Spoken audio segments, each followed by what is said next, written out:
Yo, yo, yo. What's good? What's good? It's Stormy B-Man, and I am back. Welcoming you to Stormy B-Man Reacts. I do these videos when I'm reacting to a film that I've had the pleasure of enjoying and wanting to share the experience with my channel audience. This time, we're featuring F1, a film that's starring Brad Pitt, but it was marketed as F1 the movie. The film was released on June 27th of this year, 2025, and I had a chance to check this film out just a few days ago, and I thought that I would come and give a review of it because I enjoyed the film quite a bit, though I know nothing about the sport of a Formula One driving, racing. But this was a great time at the theater because of the story, the performances of the actors, and the overall action. There were great performances in this film, headed up by Brad Pitt, but he was joined by a standout cast of Damson Idris, Kerry Condon, Tobias Menzies, and Javier Bardem. All of these actors contributed well to the film and gave us a completely engulfing story. The film is about 2.5 hours, so it's a long time at the theater, but it didn't seem like a long time because of how some of the racing action was shot and some of the suspense behind the characters in the film and their interactions. So we got a great chance to get it fleshed out. And I'll tell you, this young kid, Damson Idris, he's a pretty darn good actor and held his own very well with Pitt and Bardem, excuse me.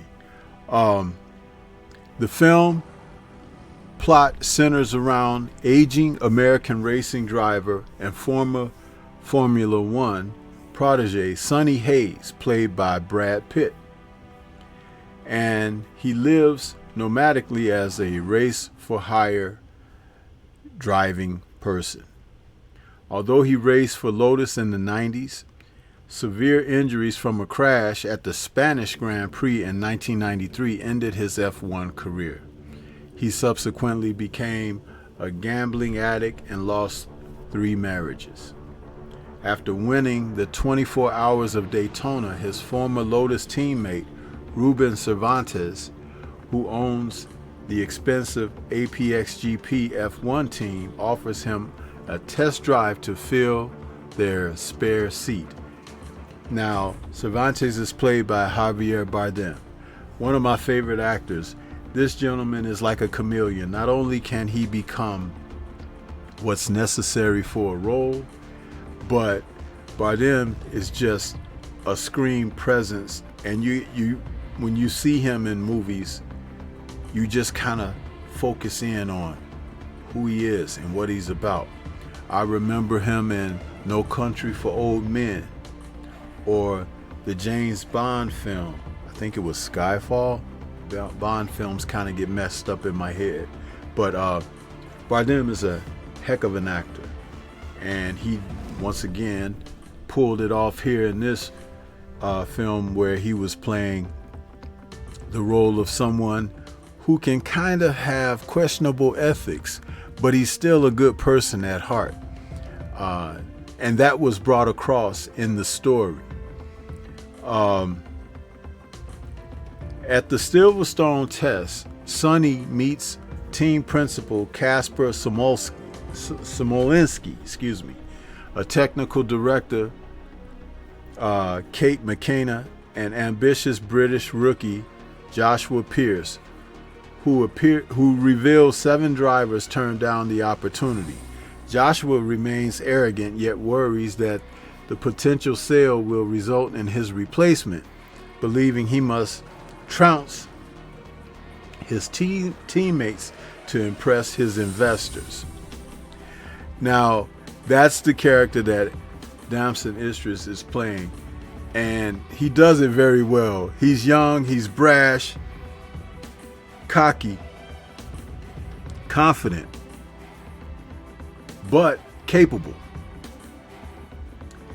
All of these people that came together for this film did a wonderful job. It's directed by Joseph Kosinski. Now, this gentleman has directed quite a few films that are popular. His first major film in the market of Hollywood was Tron Legacy. And this was in December of 2010. It grossed $400 million worldwide. Then he went on to do a film called Oblivion, starring Tom Cruise. That was very popular. Then he went on to do Only the Brave and Top Gun Maverick. Top Gun Maverick from 2022 was a very popular film, and it grossed $1.4 billion worldwide, becoming Tom Cruise's highest grossing film at the box office.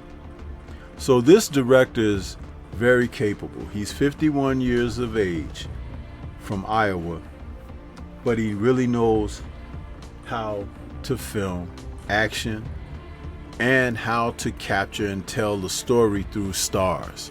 In this film, the star was Brad Pitt. Now, Pitt can be sometimes in and out with his performances, but in this film, as Sonny Hayes, he's a likable guy, and you kind of want to light a fire under him to get him to be motivated. The film is also produced by Jerry Bruckheimer, and you can see that the way it was shot, you feel like you're actually watching an F1 race. As I said, I don't know a lot about the sport, but after watching this, it's kind of inspired me to maybe take in a race or two when they come up, because I was excited for what I was watching on film here. The way the cars were depicted, the way that the pit stop crews have to work to get these cars ready. I just didn't know of this, and I found it very appealing. As I sat in the theater and I watched this film, I was saying to myself, I was like, wow, you know, this is a highlight into something that I'm unfamiliar with, but it was well done. And again, to inspire me to maybe one day just take in one of these events, it's well worth it.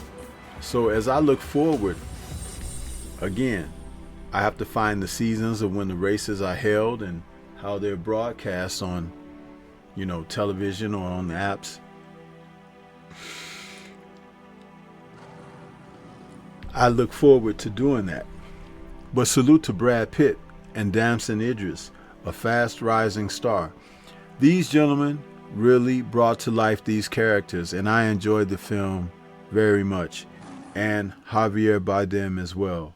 So if you get a chance, please check out F1, or F1 the movie as it's been marketed, because it's not only a great time at the theater, but it's kind of inspirational in a sense and motivational in a sense. So check out the movie, and I don't think you'll be disappointed. It's a good time, and again, the performances are what you should be looking forward to. But this is Stormy B Man. Shout out to the mighty LDBC and Liberated Perspective, a third eye view of the world. For more content such as this, please like, comment, subscribe, and share. If you get a chance to check out F1 the movie, let me know what your thoughts are, whether you've enjoyed it, and would you like to discuss further. Peace to everyone out there, and everyone please remain safe.